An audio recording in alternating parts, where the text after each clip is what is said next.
to what happened on October the 7th? Oh, it was terrible, of course. I mean, we kind of get our news kind of also secondhand because, you know, my wife's family, they live in Gaza. They have cousins and uncles there, and their house also was bombed. We haven't been able to communicate with them for the past 3 days. Communication are lost. So we don't know actually what is the, how are they doing, but, you know, we're used to that. I mean, it's just like, it's very repetitive. We're used to that. We're used to them being bombed every time and moving from one place to the other. You know, it's just like those Palestinians, they're very dramatic. Israel killing us. But they never die. I mean, they always come back. You know, they're very difficult to kill, very difficult people to kill. I know because I'm married to one. I tried many times, couldn't kill her. I mean, there's a dark humor there, and I understand why, because No, it's not dark humor. I try to get to her every time, but she uses our kids as human shields. I can never take her out. Again, I understand the humor, but to be serious, Bassem, about this, tonight there is... I will be serious. Now, I will be serious. I was watching your interview with Ben Shapiro, and I'll tell you one thing. Yeah. I think that Ben Shapiro is one of the smartest people who ever walked this earth. He's very, very smart. I follow him, and I believe everything he said. And when he came on your show, his solution was, and I quote, his solution was that the solution for this is for Israel to annex Gaza and to kill as many son of bitches as possible to make sure that this will never happen again. And anyone who called for a ceasefire will be a terrorist sympathizer. So God forbid, I don't want to be labeled as a terrorist sympathizer. So I agree with Ben Shapiro. I think we should kill as many son of bitches as possible. Well, let me, so okay, far, but Bassem, let me... so far, 3,500 people were killed, including 5,000 son of bitches in the bombing of the Baptist hospital as we speak right now. 1/3 of those 3,500 were children. So my question to Ben Shapiro is, how many more son of bitches do we need to kill so Ben Shapiro is happy? Okay, because it changes Bassem, from 1 year. It changes from one. I'm sorry that. Listen, I'm really at a disadvantage here. I'm looking at a camera. I don't see you. I can hear you on my ears. The reason I'm interrupting is I think you might be. I think you're conflating different interviews with Ben Shapiro. He didn't use the phrase "sons of bitches" with me. Let me play to you what he actually said on my show. He did. Go back to your interview. No, he didn't. That was another interview. But let me play what he said to me here. Well, frankly, I don't believe in proportionate response to terrorism. I believe that the way that you stop terrorism is with wildly disproportionate response. That doesn't mean in terms of targeting civilians. It means in terms of killing as many terrorists as humanly possible and allowing them to dictate the terms of engagement by hiding behind civilians in areas that they are supposedly responsible for means that the only option for Israel is to surrender to Hamas's hatred of its own citizens, its willingness to use its own children as human shields. No country worth its salt could ever do that. Now, that is substantively different to what you said he said, right? He's talking there but specifically about Hamas terrorists. I agree with him. The thing is, the question is, what is a proportionate response? Because it has been different from one tier to another. So if you look to this graph, for example, this is the death of Israeli and Palestinians, and it's changing from 1 year to year. It's like fluctuating like crypto. So my question is today, what is the going rate today for human lives? I mean, 2014 was a great year for Ben Shapiro. 88 Israelis were died, and there was 2,329 Palestinians killed on the other side. That is one Israeli for 27 Palestinians. That is a very good exchange rate. What I'm saying is, what is the exchange rate for today? So you guys will be happy. That's my question. Well, it's not me. It's not me, guys. I'm not on either side. No, not you. Like when I say you guys, I say like people on the other side of that. I know that you don't think like that, Pierre. You're one of the good guys. But let me tell you something. I mean, the reason that I'm using this is that, I mean, I can't remember what happened in 2014, and there was no music festival, but there must be something. I mean, they must do something. It is their fault. It has to be something. I mean, 2018, 300 Palestinians died. Who's counting, you know? So the thing is, what my question is, let's find what is the exchange rate for human life today so we expect the future death of Palestinians and will be happy to it. My response to that would be this, Bassem. I've thought carefully about this because I think it's very tricky for people like me to immerse ourselves into a conflict where we're not directly involved. And I thought carefully about what I feel about this. I feel that the scale of what Hamas did on October the 7th supersedes anything else I've seen in this conflict, really ever. the savagery, the butchery, the slaughter of 1,300 people, the shooting of babies, the 100%. kidnapping of grandmothers, and so on. So if we can agree on that, which I think is inarguable, then the question then becomes, again, about proportion. I don't disagree that there's been a lot of bad stuff on both sides going back historically for decades. But if we agree that this was on a different level altogether, quite deliberately by Hamas, designed to provoke, no, here's my question. Let me ask you a question. And the question, because you raised it earlier about proportion. I honestly don't know what the proportionate response is.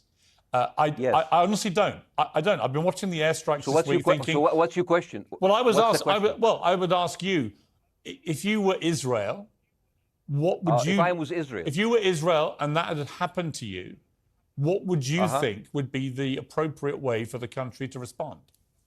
I would do exactly like Israel did, kill as many people as possible, since the world is letting me do it. I mean, I can do it because I can, you know? But the thing is, you know what? I agree with you. And you know what? I'm going to be even ahead of you, because I see the question coming. Do you condemn Hamas for the atrocity? Yes, I condemn Hamas. I condemn Hamas. I condemn Hamas is the source of all evil. They're a reason for everything. And you know what? Let's, for a minute, imagine a world without Hamas. Right. What will this world look like? Let's give this word a name, and let's name this word the West Bank. Hamas has absolutely no control in the West Bank. And since the beginning of this year, only through August, 37 Palestinian kids were killed. No music festival, no paragliding, no Hamas. Since the occupation of the West Bank, 7,000 Palestinians were killed. No music festival, no paragliding, no Hamas.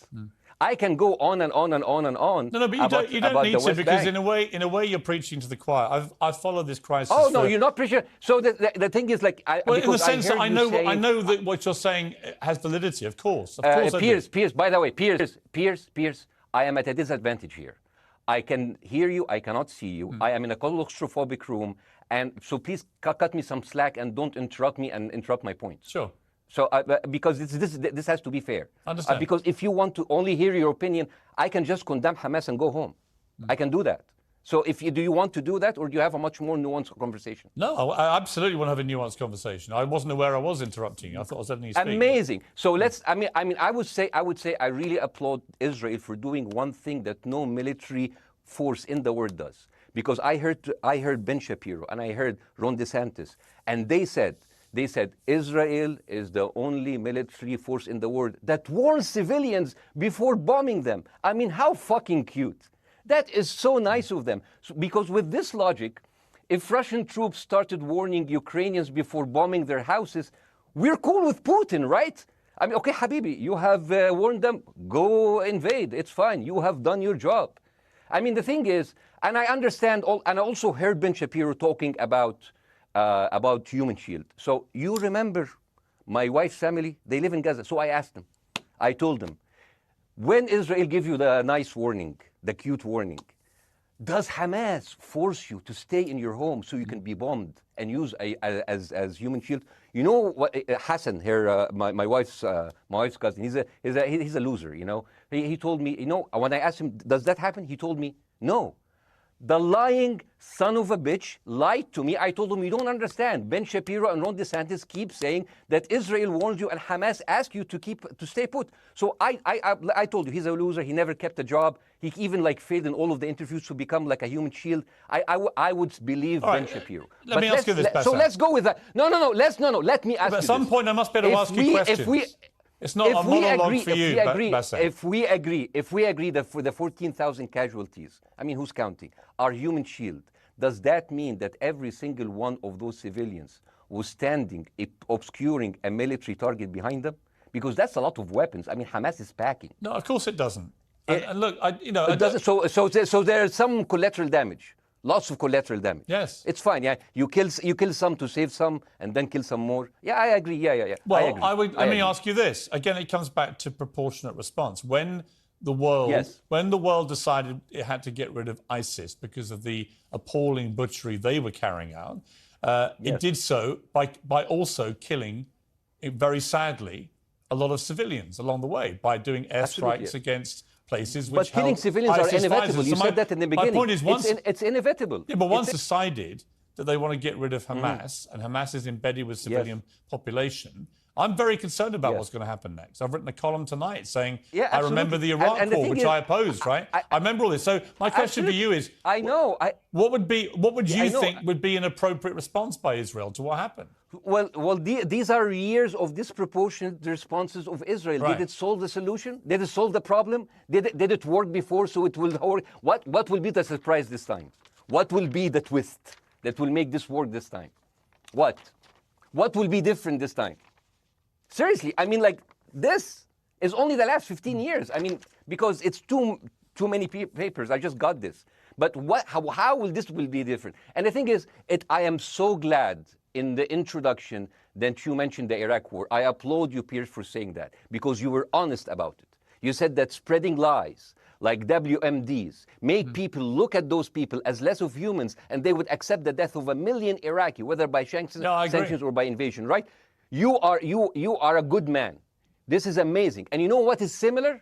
Is when you spread the lies of 40 decapitated babies, although it was refuted.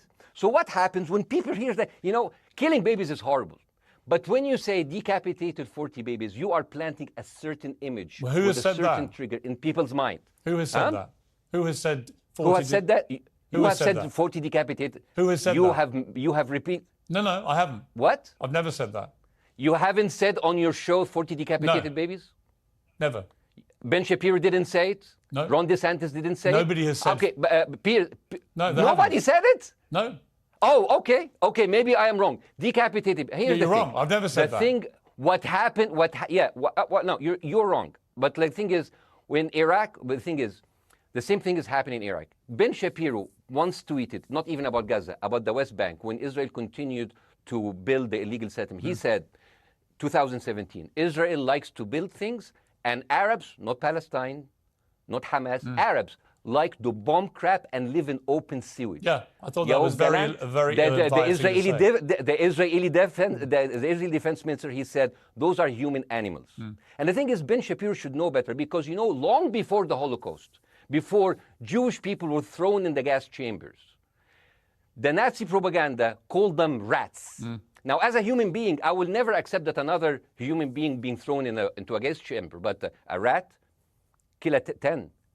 Kill 1,000, 3,500. They are son of a bitch. They are human animals who live in open sewage and decapitate babies. And because of that propaganda, Mr. Morgan, that guy in Illinois, the 71 years old guy, he killed, stabbing the 6-year-old Palestinian kid in Illinois 26 times. And he used to play with him. They used to be friends. But he went in, marching into their apartment, stabbing his mother and killing him, shouting, all Muslims could die. Yeah. It took you 80 years to change one word from Jewish to Muslim.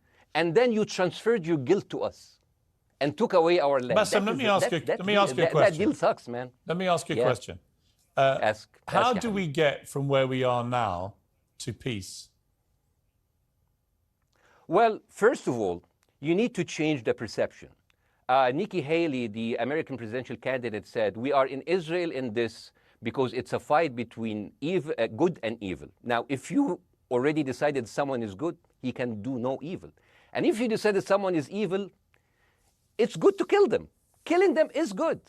You see, and the thing is, it is not like something new. I mean, I look at history and I see, I'm sorry to say this, but Westerners has always dealt like this with indigenous people. You first treated them like savages, Native American, First Nation, Aboriginal. They're savages. Kill all the savages. And then when they're almost extinct, you start feeling sorry for them, like animals. So maybe the solution is that we kill as many Palestinians as possible, so the few of them that remains do not bother you. And maybe Netanyahu, when he lives for another 100 years, he'll become a tree hugger. Let me just challenge you on this. And he will campaign for preserving the three Palestinian. You keep talking about Westerners like me. Okay, so let me return the favor, okay? Hamas is dedicated to the complete eradication of Jewish people. I am not the spokesman for Hamas. I'm not saying you are. Why do you keep... I'm not saying you are. I'm not their spokesman. You're talking to me. I fucking hate them. Bassem, Fuck Hamas. Hamas. No, are you happy? You're missing my point. You're talking in a generalized way about people in the West who always talk about Arabs as savages. I don't. No. I'm talking about America. About I actually Western led the media. I'm talking campaign. about West. You're missing my point. You're talking in a generalized way about people in the West who always talk about Arabs as savages. I don't. No. I'm talking about America. About I actually Western led the media. I'm talking campaign. about West. I led the media campaign in this when, country against the Iraq War. Okay, so I don't see. I You don't are see one people of in the the good Middle ones, East as Piers. savages. You But what are I would one say of is, the good ones. but what I would say am not is, talking about you. You're great. no, it's not about me You're being great. amazing. It's We about, love you. It's about the way Hamas behaved on October the 7th was like savages, like a pack of savages. It was the worst atrocity against Jewish people since the Holocaust. There has to be, of course, there has to be a response. And my they question should be for you eradicated. is, my question for you is, notwithstanding the history, Bassem, Bassem, what is the proportionate response? But I don't know. But there's no Hamas in the West Bank, and they're still dying there. So what's your excuse? I don't have any excuse.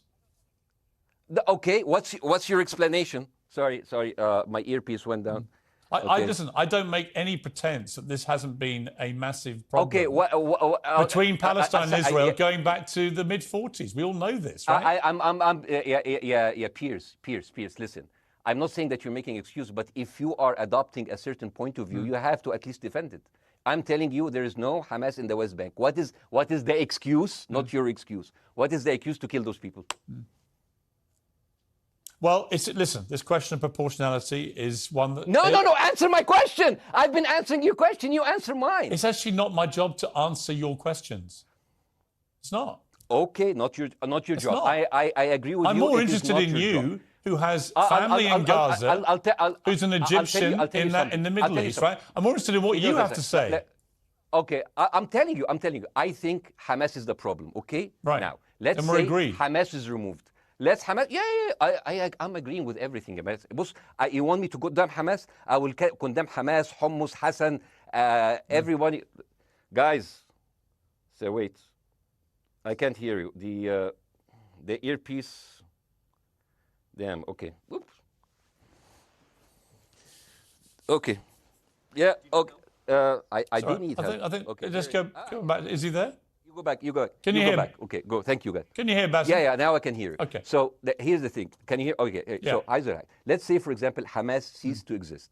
Okay. Do you hear me? Yes. Yeah. Hamas ceased to exist today. Now, right now, in Palestine, in West Bank and Gaza, 20% of Palestinians go through Israeli prison system, whether imprisonment, whether interrogation, whether torture, and the rest of them, they live a life of daily loss of land, of homes, of life, and they are suffocated by this. So let me ask you something. If you are a Palestinian living into these conditions for decades, would you sympathize with your oppressor or sympathize with the people who claim they resist them even if they are terrorists? I have made no secret that I think the conditions Palestinians have had to exist under are completely unacceptable. Yeah. I've said that for years. So the question then becomes, how do you forge peace between two warring parts of that region who for decades have approached peace, in my view, with mutual sledgehammers, with no actual desire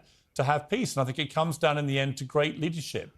And I don't think there's great leadership. I don't think, well, hang on, let me make my point. I don't think there's great leadership on either side. Where is the Nelson Mandela figure here to come through all this hatred on both sides? Nelson Mandela? Yeah, where is that Nelson figure?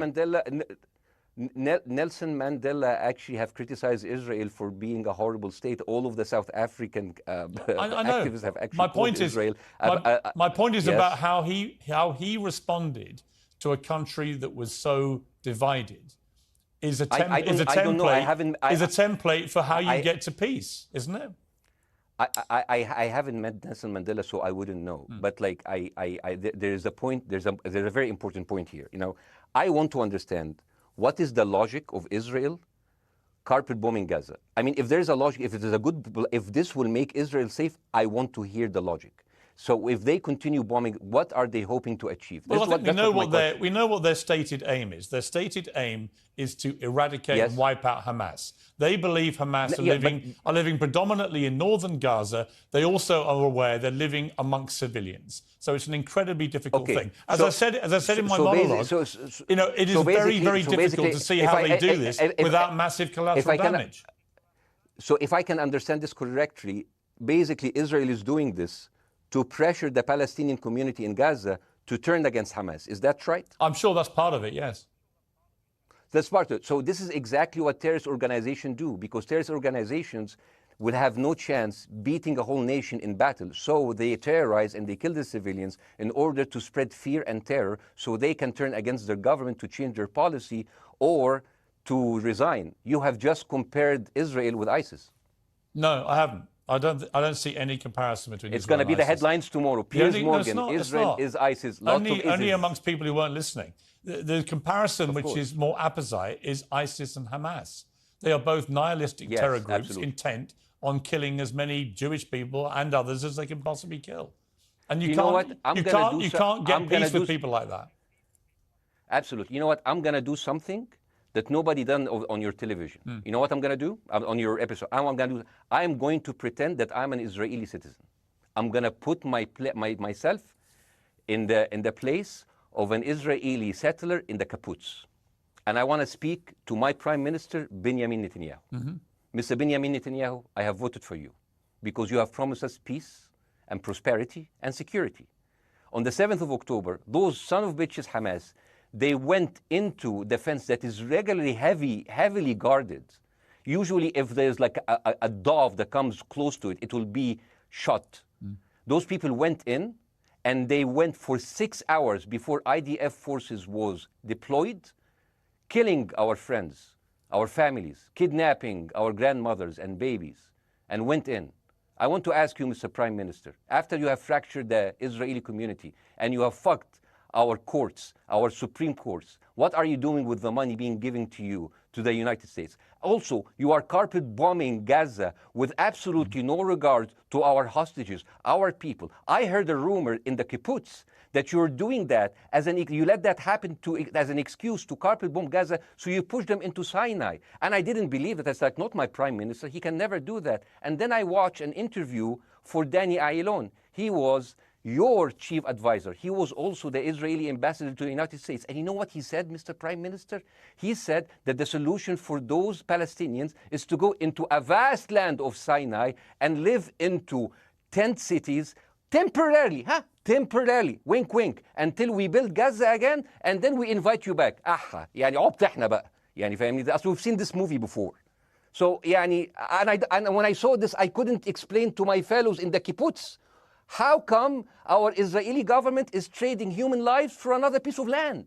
So as an Israeli citizen, I need to hold my Israeli government accountable. And as an American citizen, I want to know all of these money that we are giving to Israel. We're giving them $4 billion every year. Joe Biden said it's the best investment America ever done. Well, if I am in the place of Joe Biden, I would say, sorry, don't speak. I would say, if I was Joe Biden, I would go down and whisper in the ears of Netanyahu and tell them, I hate bad investments. They haunt me, like Littlefinger in Game of Thrones. But the thing is, this is the problem. Israel always victimizes itself, and I have never seen a victim putting their oppressor under siege and bombing them 24/7. Israel wants you to believe that they are the victim. Dealing with Israel is so difficult. It's like being in a relationship with a narcissistic psychopath. He fucks you up, and then he makes you think it's your fault. All right, you look at Israel as Superman, but they're really Homelander. Wallahi, they are shooting fish in a barrel, and they are annoyed with the splashes. Bassem, I want to say two things. One, if you could just slightly manage your language. We are uncensored, but if you keep swearing... I'm very sorry. We have to apologise to viewers who may be offended by that. I apologize. But I understand passions run high, so let's not get too bogged down about the odd swear word. I apologize to the viewers. I apologize to the viewers for my language. My second question is this. After the sight of dead civilians. After the break, we have the managing director of the Daily Wire, which is Ben Shapiro's company. We were going to interview him on his own, but he's happy to come on and talk with you directly if you are prepared to stay. Well, of course, I can stay, but again, I am... Fuck. I am in a disadvantage, and I would like to have my space to respond. Okay, we'll come back after the break. Because here's the thing. There's Bassem, two things we've I want got to go to a before, break. all right? When we come back from the break, it'll be you and Jeremy Boring from the Daily Wire. I have news. We're taking a short break, Bassem. I'll be back. Hi, Jeremy. Please say hello to Ben Shapiro, and please tell him that I do think he is the smartest person to ever walk the earth. Thank you so much. So, as response to Jeremy, I agree with everything you said. I mean, what is disproportionate? I mean, he just used the examples from Second World War and America, showing that civilian casualty is. I mean, I heard his voice. He was very sad. And as he was telling us, it is so inevitable to kill so many civilians because it's something that we cannot avoid. I hear the sadness in his voice. And I know that it's a very difficult decision to kill all of these civilians because that's for a higher cause. And I understand. But my question, I have two questions. The question is, how can you justify the killing in the West Bank where Hamas does not exist? And if the disproportionate response during over all of these years have actually worked, what will be new this time that did not happen before? I just want to. That was my question. Okay, that was my question. I'm gonna. Okay. So now, if I ask the question, can I say something on my side?